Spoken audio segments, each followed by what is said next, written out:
Welcome to Talking Talk Therapy with Ascend Counseling and Wellness. I'm your host, Trevor Thompson. Today is the segment of Ask the Therapist. We have one of our very own therapists, Chad Olson, on. He's also one of our clinical directors. So I'm going to give Chad a chance to introduce himself. You're going to hear his background of how he became a therapist, a little bit about his demographic of clients he works with, and some of his specialties. So Chad, thanks for being on, and Awesome. let's get right to it. Very cool. Yeah, no, thanks. Appreciate the opportunity to be able to be on. So, like Trevor said, my name is Chad Olson, and I have a master's degree in marriage and family therapy. So I did my schooling, my undergraduate from BYU, marriage, family, human development, and then I was trying to decide what to be able to do for my master's degree. And, it's one of those time frames where you're trying to decide what should I do professionally. Right. And, I think a lot of emerging adults are trying to be able to figure that out. And I remember sitting, on BYU campus and flipping through the, course catalog. I used to have that in paper form, back in the day. And just scanning through and settling on, marriage and family. And I thought, man, of all the things that I could do professionally to be able to try to help others, it was strengthening marriages and families. That's awesome. And so, I have one brother and three sisters. I'm the youngest, and the self-proclaimed favorite of the family. My siblings would agree as well. But my oldest brother, he's a marriage and family therapist as well. Oh, I didn't know that. Yeah. That's awesome. So he got his master's degree from BYU and then a doctorate degree from Kansas State.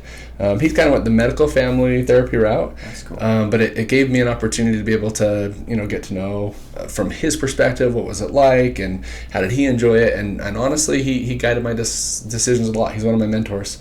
That's cool. So it was really fun. And so I decided, that's something that I want to do. I think that I can make a difference and help and contribute using some of my skills and talents in that way. Right. And so I ended up going that route through BYU, doing my master's degree there. That's awesome. And so did you meet your wife while you were at BYU and then started your family? I did. That's awesome. Yep, absolutely. So it was during my junior year, and my wife, Janae, was just finishing up her senior year. She studied exercise sciences. And so she's just getting ready to graduate. She's from a small town in northeastern Utah called Tabiona. Oh, yeah, If you've ever heard of that? I know that's okay, right. there we go. I'm familiar with the small towns. Awesome. Same thing. I still don't have a stoplight. Right. No, there's no stoplight there. But we were just there for the 4th of July. It's like the best place to be able to spend 4th of July, right? There's a lot of patriotism there. There is That's for awesome. sure. No, it's good. And so I don't know that I would have met her outside of BYU, so I'm really grateful that I met her there. But yeah, I just started my master's degree after we got married, and then started our family. So we had our oldest, Aubrey, while I was in my master's degree, and then moved down to St. George after I graduated. That's awesome. So how long have you been a therapist now? So graduated in 2008, and then it takes a little bit of a process to be able to get licensed and so forth, but about 15 years. Oh, wow. So yeah. You've seen it all. I don't know about that. You kind of get into your niches and specialties. Yeah. But I've had an opportunity to work at Family Services right after I graduated. Okay. And then actually came down to St. George and worked with Matt Eschler as my supervisor. Oh, wow. Yeah. So he was the very first job that I had down here working with Matt, and now we get to be colleagues again, which is really cool. That's awesome. So going into kind of your specialties and a little bit about like maybe your typical demographic of client, what do you feel like you see the most of as far as like clients on a daily basis? Yeah, so I love working with couples. Okay. Especially with my training in marriage and family therapy, looking at couples and families and systems theories and how they all work together to be able to help in healing. I really enjoy working with couples. I also really enjoy working with adolescent clients. Okay. So in addition to doing therapy, I'm also a teacher. I teach in the seminary and institute system, and so I get to work with adolescents and young adults almost every day. And so when I get to work with adolescents, I really, really enjoy that work as well. And, some of them are struggling with some mood disorders, depression, anxiety, but also with some addictions, and we may talk about this a little bit later, but working with individuals who specifically are struggling with pornography. Okay. I've worked a lot with adolescents and young adults, helping them overcome that challenge in their life. That's awesome. So if you're someone out there that's struggling with some of those diagnoses, or just somebody that feels like Chad would be a good therapist for you, I'll attach a link on how to book an appointment with him. It's a super easy process online. I want to kind of tap into that addiction piece. Sure. It's hard for me to word this. So how, based off of technology, obviously there's going to be an increase in, people that are obtaining that kind of information. Right. How often are you seeing patients struggle with some sort of screen time addiction, whether it's social media, pornography, gaming? Right.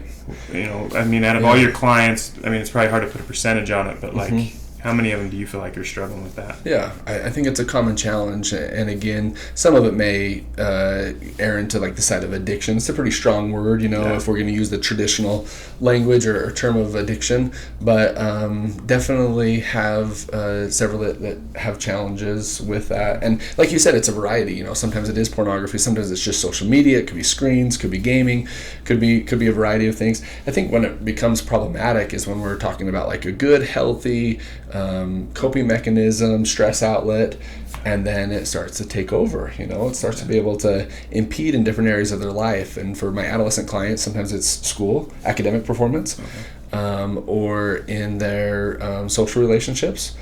Ironically, right? If it's social media, it's interfering with their social relationships, which happens a lot, but also could be family relationships as well. So that's really when the tipping point becomes problematic, is if it's starting to interfere with their daily functioning or their relationship. Okay.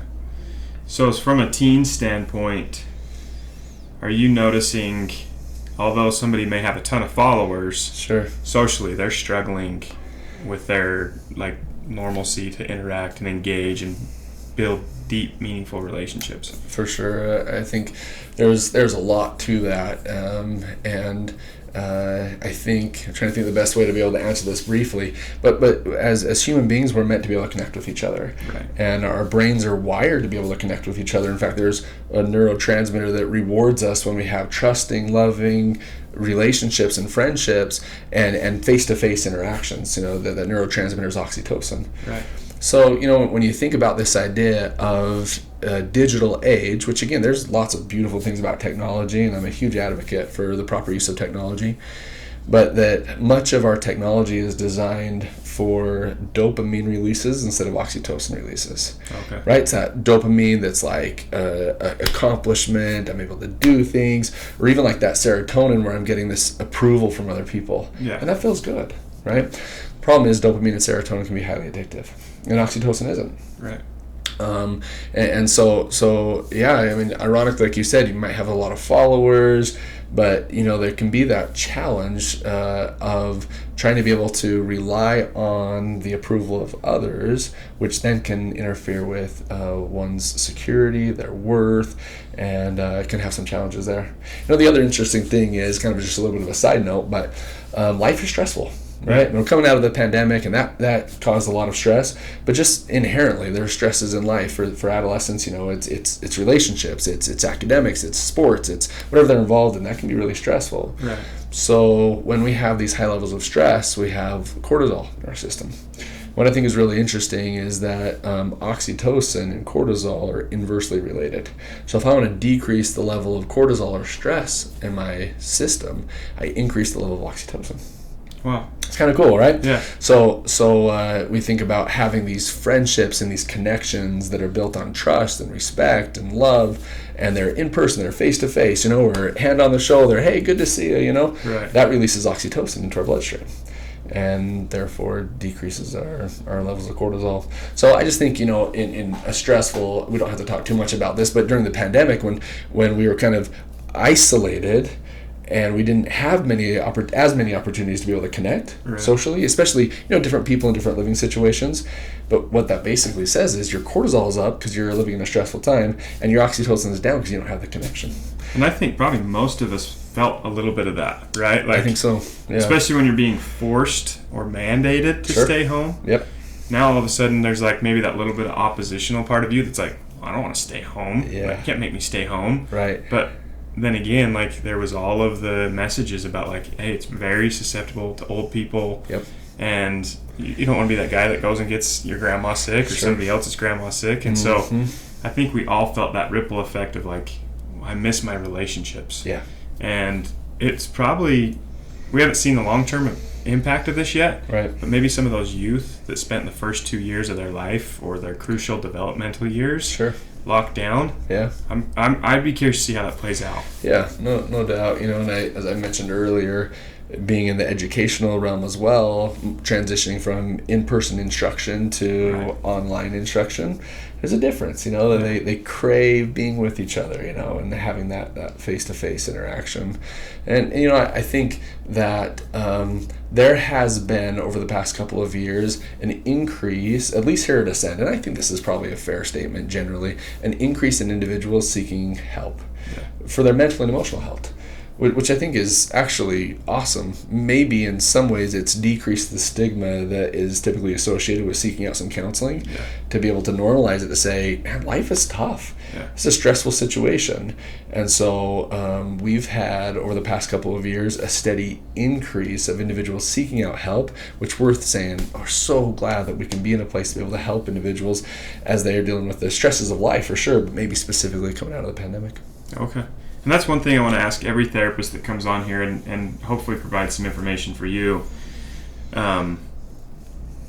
There's always that taboo feeling about therapy. And we talked a little bit about this with Thurman, but it's like there's that stigma of I either need trauma in my life to go to therapy or some sort of abuse. But like, I don't think people really understand sometimes just coming to therapy, it's just like, I'm just giving you tools for your toolbox. Yeah. Or this relationship's very strenuous at work because this coworker's maybe a very difficult personality. So here's some ways that I can help you navigate that relationship. Yeah. And that's the whole purpose of this. Mm-hmm. But if I were to ask you, if you had any piece of advice for somebody that still is hesitant or on the fence of coming to therapy, what would it be? Yeah, that's a really good question. I think the best comparison that I've been able to experience is when I have some sort of a physical ailment, it's impeding my progress, whether it's professionally or relationship. I'm going to the doctor. I'm seeking help, Yeah. And so that same thing, if I have something emotionally or mentally that I just feel stuck, then I'm seeking out help. Yeah. And I'm going to talk through it with somebody to be able to have that counseling, or someone who's maybe not as closely tied to the situation that I'm in, to have a little bit of objectivity. Yeah. That's the value of a therapist or a counselor. And to be able to say, some instances there are, diagnosable challenges that people deal with, the anxiety and depression and bipolar and trauma, some of the things that you mentioned. Yeah. And sometimes it's just, I kind of feel stuck in my life. And one of the values of therapy or counseling is to be able to help get unstuck. And you mentioned this, and I'm a huge advocate for this. One of the ways to get unstuck is pairing your desire with knowledge or tools. Right. And so it's like I want to be able to improve, but I don't know how. And so coming to counseling can be able to help learn some of those coping mechanisms, those tools, those strategies, to be able to then help me get unstuck. And that's really the intent. That's the purpose. That's awesome. And hopefully that's something that resonates with some of you that are on the fence. I mean, I grew up in that time where it was like, don't cry unless you have a reason to cry. Sure. And bless my dad. He's the greatest dad in the world. But it was tough, and his childhood was tough. And you've watched the parenting education increase, mm-hmm. which is great. Mm-hmm. And you see parents being more involved, and I think that's in a lot of ways good. Sometimes I think it's enabling and they're rescuing. Right. But the childhood that my dad and probably your dad went through is a lot different than what we had. Yeah. And evolved in probably a good way. I think so, yeah, 100%, right? And it's like the value system that they had is really good, work ethic and pushing through, and I think there's some of those values that we still want to incorporate. Yeah. And then this other piece of vulnerability and being honest with current challenges and our mental and emotional health, that's important too. So we're just going to try to take the strengths of both of those positions. So sometimes just hearing it from, like you said, an objective party going, you're okay. Yeah. I know for me, somebody just going, you're okay. Yep. Oh, I'm good. I'm glad, because I've been stewing on the fact that I'm not okay. Yeah. I think that normalization is a big piece. And as I work with adolescents, I work with the parents as well, trying to look at it systemically. And sometimes the parents have needed to be able to learn some coping skills and some knowledge about how to be able to best interact with their child. And sometimes it's a very similar message that the parents are trying to communicate, just from a different source. Yeah. And so that can be really helpful as well. So you're kind of an aid to the parents, or an extension of the parents, because nobody wants to be coached by dad. Yeah, right. You listen to the actual coach, but when your dad tries to coach you, it's like, I'm not hearing this right now. Yeah. Because there's the emotional piece to that, and Thurman touched on that a little bit. Like, when you're emotionally hijacked, you don't want to hear anything. Right. But when you're in a good place and you have an objective opinion, like a therapist or even a life coach, come in and say, sure, hey, here's how I can help you. Exactly. That's awesome. Yep. So again, guys, these are great discussions. We really appreciate Chad coming on and introducing himself. Like I said, this is the segment of getting to introduce Chad, getting to be familiar with all of our therapists is a goal of ours. Like I said, I'll attach some links into the bio of the YouTube channel for you to be able to book an appointment with Chad or any of our therapists or search any of our alternative services. So thanks, guys, for tuning in, and we'll see you next week.